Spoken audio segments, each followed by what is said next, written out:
नमस्ते सदा वत्सले मातृभूमे त्वया हिन्दुभूमे सुखं वर्धितोऽहम् महामङ्गले पुण्यभूमे त्वदरथे अतप्ते सकायो नमस्ते नमस्ते प्रभो शक्तिमन हिन्दुराष्ट्राङ्गभूता इमे सादरन् त्वान्नमामो वयम् त्वदीयाय कायाय बद्धाकटीयम् शुभामासि सन्देहि तत्पूर्तये अजय्याञ्च विश्वस्य देहि सशक्तिम् सुशीलं जगद्वेन नम्रं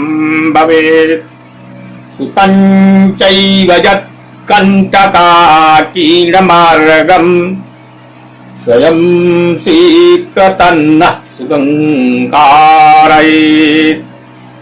समुत्कर्षनिःश्रेयसैकमुक्रम् परं साधनं नाम वीरव्रतम् तदन्तःस्फृत्तक्षयादेय निष्ठा हृदन्तः प्रजागर्तु तीव्रानिशिम् विजेत्री क्षणः संगता कार्यशक्तिर्विधायास्य धर्मस्य संरक्षणम् परं वै भवन्नेतुमेतत्स्वराष्ट्रम् समर्था भवत्वासि साते व्रतम्।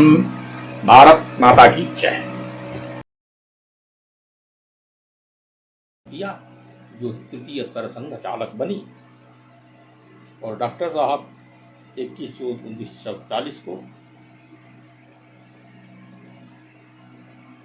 इस नश्वर शरीर को छोड़कर परम तत्व में लीन होकर ब्रह्मलीन हो गए। इस प्रकार से हिंदू राष्ट्र के लिए संघर्ष करता हुआ शिवाजी की राह पर चलता हुआ ये प्रखर सैन्य योद्धा स्वामी दयानंद सरस्वती के रास्ते पर चलता हुआ वाग्मिता का प्रखर योद्धा मुंजे की तरह हिंदुओं को शस्त्र संगठन से लैस करने वाला ये योद्धा नश्वर शरीर को छोड़कर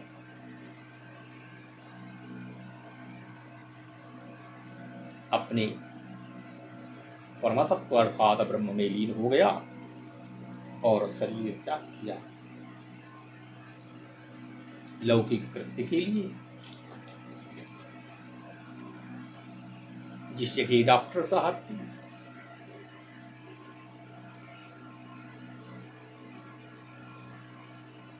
अंत्येष्टि क्रिया की गई उसको आज रेशमबाग कहते हैं। गुरुजी ने डॉक्टर साहब के उत्तराधिकारी के रूप में डॉक्टर साहब के सभी कृत्यों का संपादन किया अर्थात अंत्येष्टि के बाद जो भी कृत्य होते हैं श्राद्ध इत्यादि कृत्य वार्षिक श्राद्ध तो सारे कृत्यों का संपादन किया। जो पुराने हमारे संघ के स्वयंसेवक हैं वो जानते हैं कि हमारी संघ की परंपरा क्या है। जब हमारा निवर्तमान सरसंघ चालक ब्रह्मलीन होता है तो जो वर्तमान में सरसंघ चालक होता है उसकी मुखाग्नि वही देता है, वही सारे कृत्यों का संपादन करता है, सब कुछ उसी के द्वारा संपन्न होता है। ऐसी हमारी संघ की परंपरा है।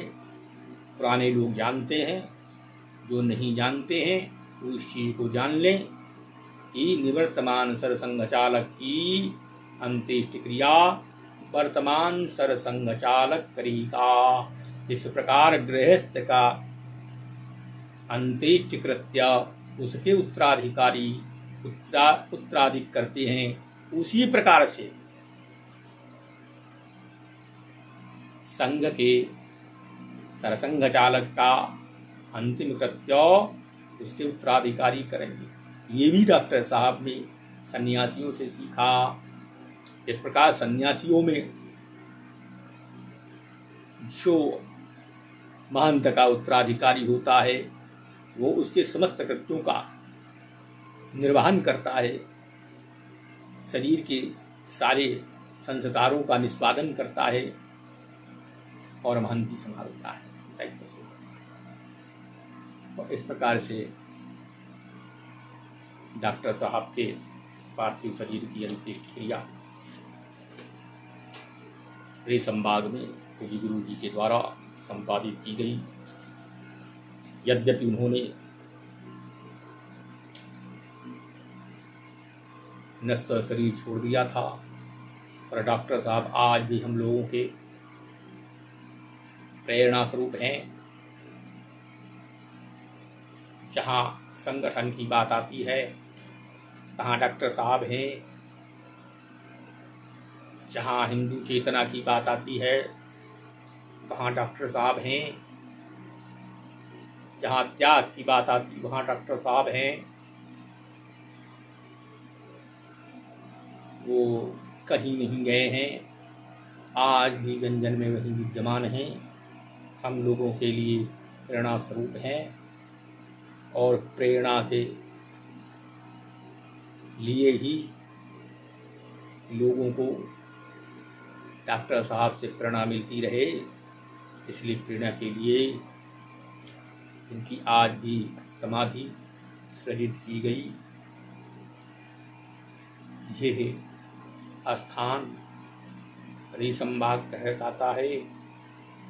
हम आज डॉक्टर साहब के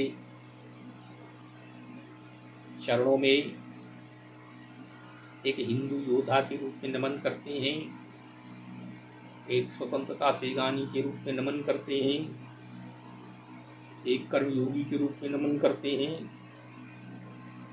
एक महापुरुष के रूप में नमन करते हैं। इन्हीं भावनाओं के साथ मैं डॉक्टर साहब के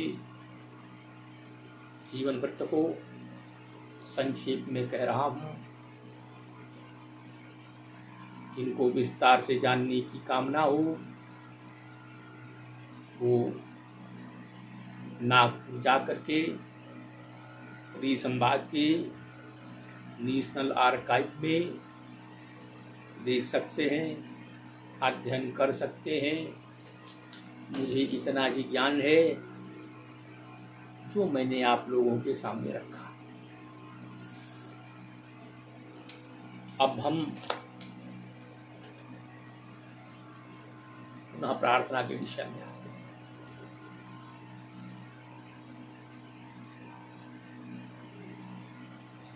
संघ की प्रार्थना निर्धारण करने के लिए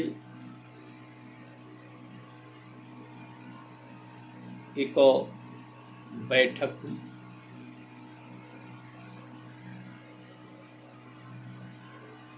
जो नागपुर के बाहर एक सिंधी गांव है, वहाँ पर इस बैठक का आयोजन किया गया।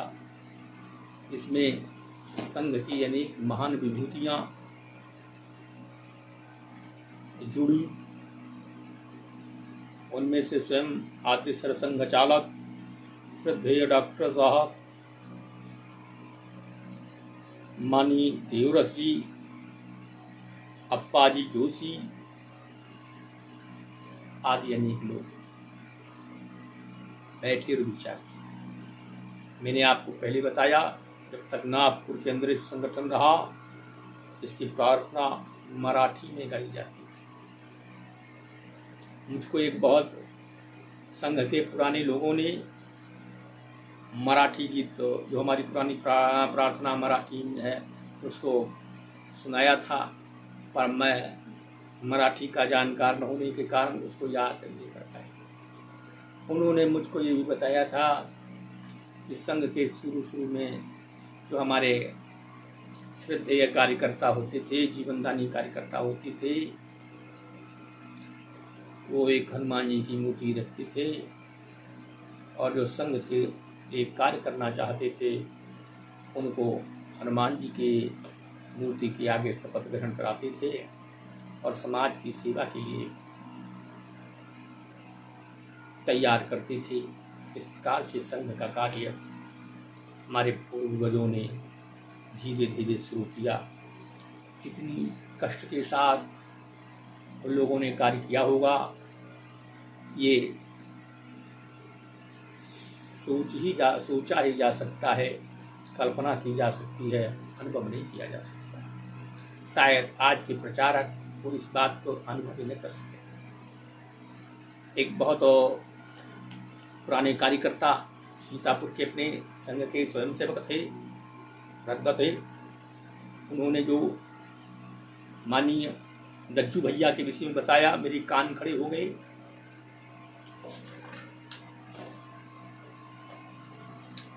उन्होंने बताया एक दिन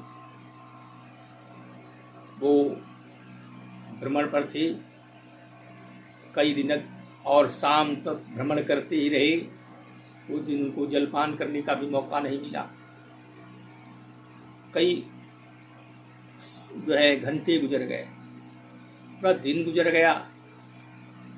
अब उन दिनों में प्रचारक बड़े संकोची होते थे, उनको कहीं कुछ नहीं मिला। थोड़े से चने लिए वो खाए। एक संस्मरण माननीय दीनदयाल जी का हमारे बुजुर्ग स्वयंसेवक को सुनाते थे। एक बार भूला से भ्रमण करके माननीय दीनदयाल जी उपाध्याय आ रहे थे। वो हमारे यहाँ के अपने संघ के जिला प्रचारक भी रह चुके। रात देर हो गई, संघ का कार्यालय बंद था।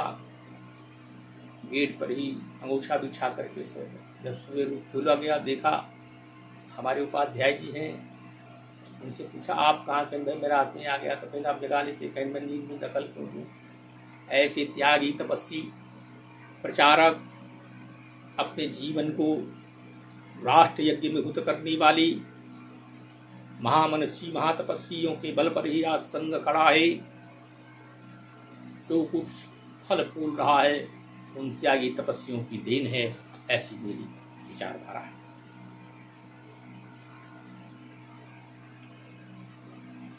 तो विचार विमर्श करने के बाद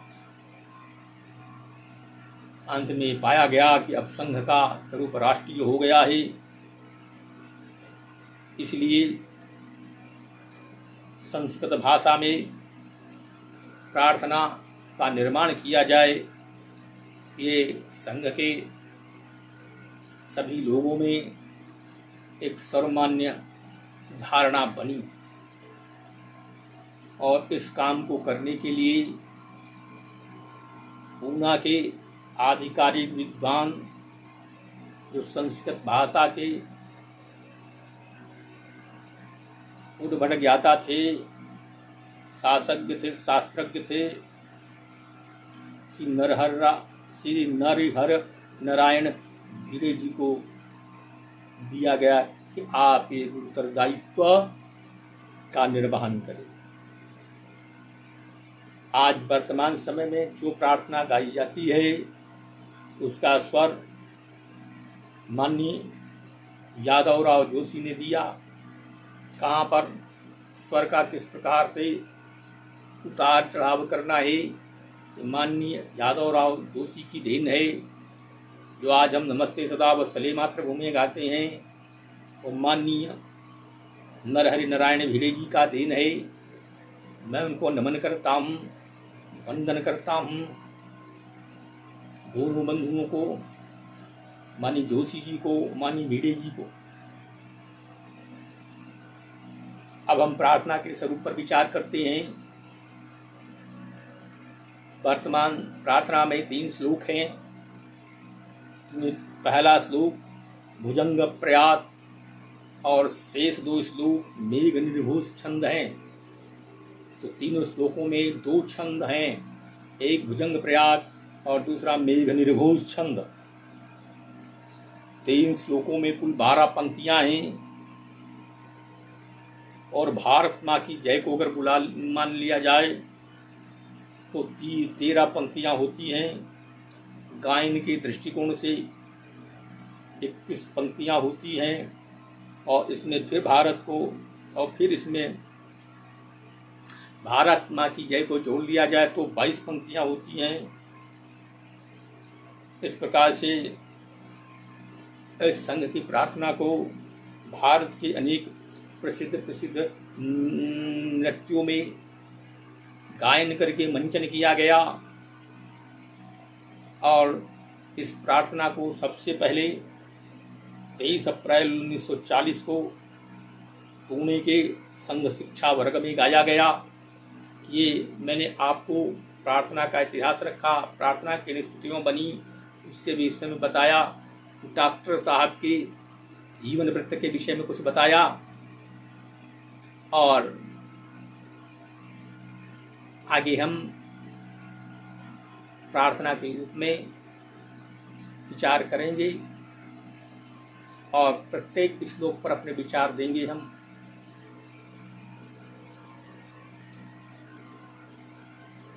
तो प्रार्थना की व्याख्या अब हम प्रस्तुत कर रहे हैं।